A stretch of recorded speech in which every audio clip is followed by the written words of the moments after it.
Pour quatrièmement, comment déterminer l'image d'un intervalle par une fonction continue et strictement monotone.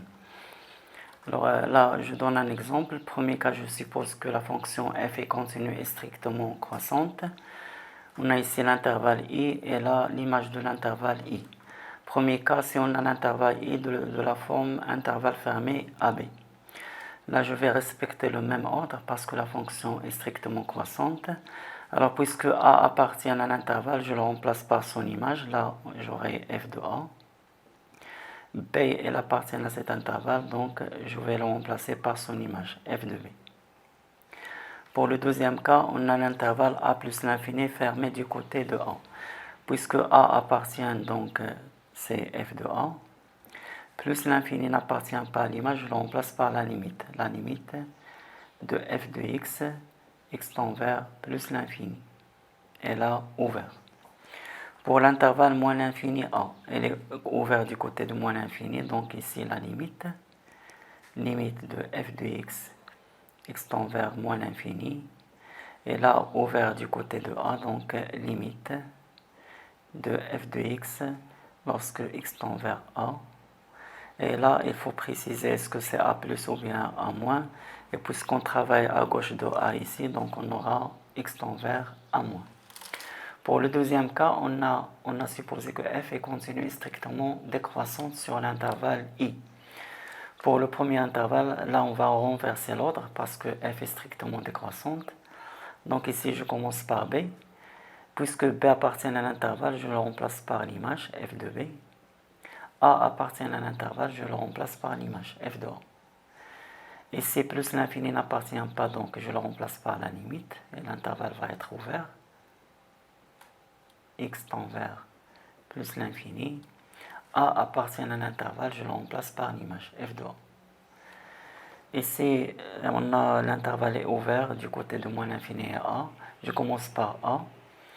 Je remplace A par la limite parce que l'intervalle est ouvert à gauche en A. Limite de f de x tend vers A moins. Et là, la limite de f de x lorsque x tend vers moins l'infini.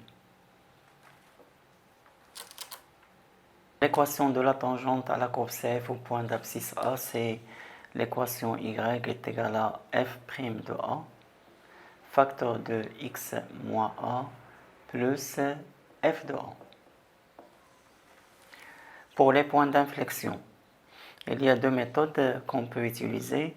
Si la dérivée seconde, si f seconde s'annule en A en changeant de signe, il faut qu'elle s'annule en A en changeant de signe. Alors le point grand a de coordonnées A, f de A, c'est un point d'inflexion. Alors la deuxième propriété, c'est rarement utilisé. Si la dérivée première, c'est-à-dire si f' s'annule en A sans changer de signe, si elle s'annule en A sans changer de signe, alors le point grand a de coordonnées A, f de A, c'est un point d'inflexion.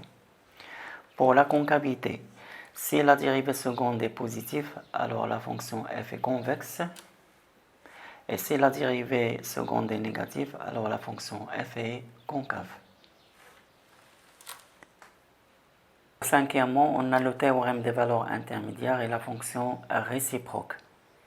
Pour montrer que l'équation f de x est égale à 0 admet une solution unique alpha dans l'intervalle ouvert AB, il suffit de montrer que f continue sur l'intervalle, là il faut faire attention, la continuité doit être sur l'intervalle fermé AB.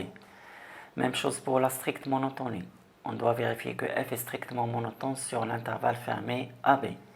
Et la troisième condition, f de A fois f de B doit être strictement négatif. Pour montrer que f admet une fonction réciproque f-1, il suffit de montrer que f est continu et strictement monotone sur l'intervalle i en question. Autre renseignement sur la fonction réciproque, on a f et f-1 ont la même monotonie.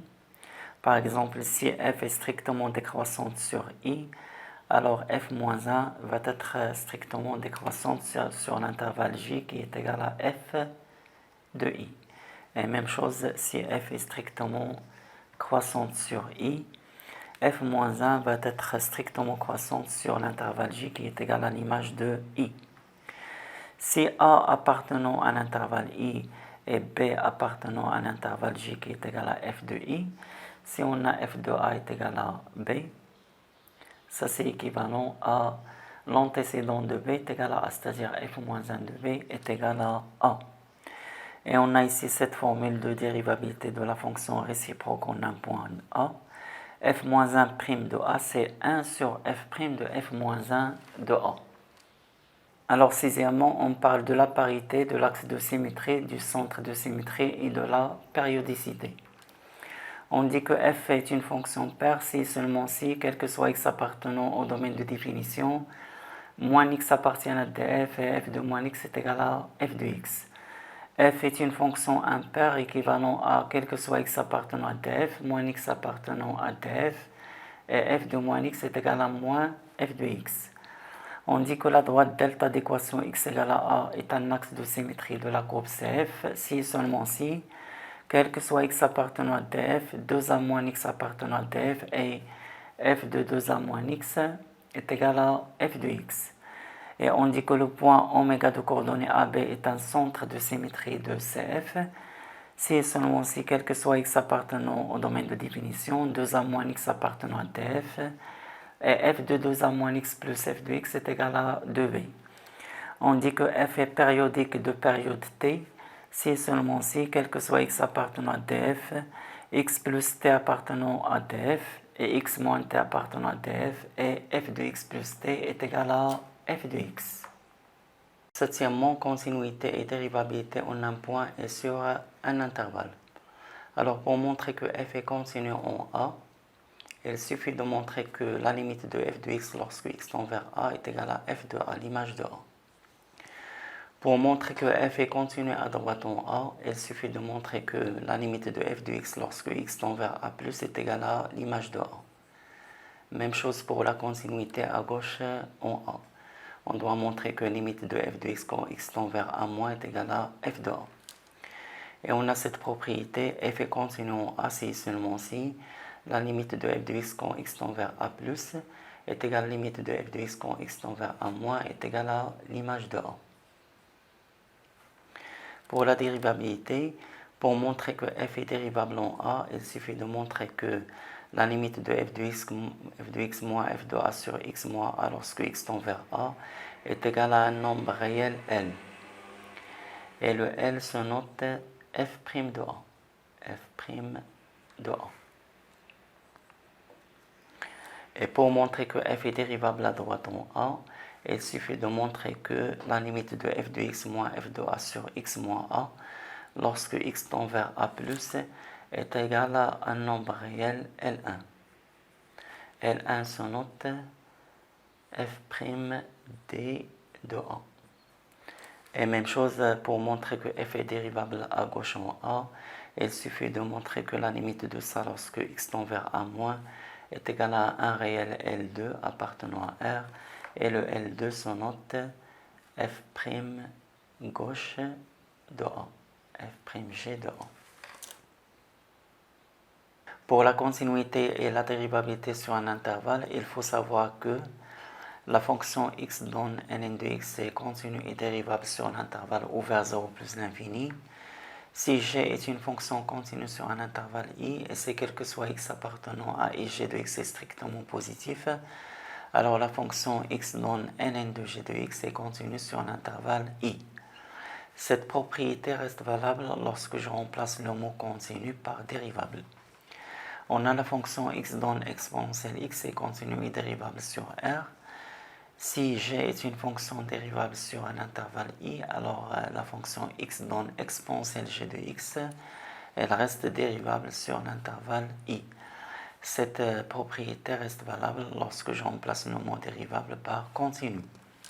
On a la fonction racine de x est continue sur un intervalle 0 plus l'infini, fermée du côté de 0, et dérivable sur l'intervalle ouvert 0 plus l'infini. Si g est une fonction continue sur un intervalle i, et si quel que soit x appartenant à i, g de x est supérieur ou égal à 0, alors la fonction racine de g de x est continue sur i. Si g est une fonction dérivable sur un intervalle i, et si quel que soit x appartenant à g de x est strictement positif, alors la fonction racine de g de x est dérivable sur i. Dernière propriété, si f est dérivable sur un intervalle i, alors f est continu sur i. La réciproque de cette propriété, en général, elle est fausse. Eh bien, merci pour votre attention, à bientôt et à la prochaine.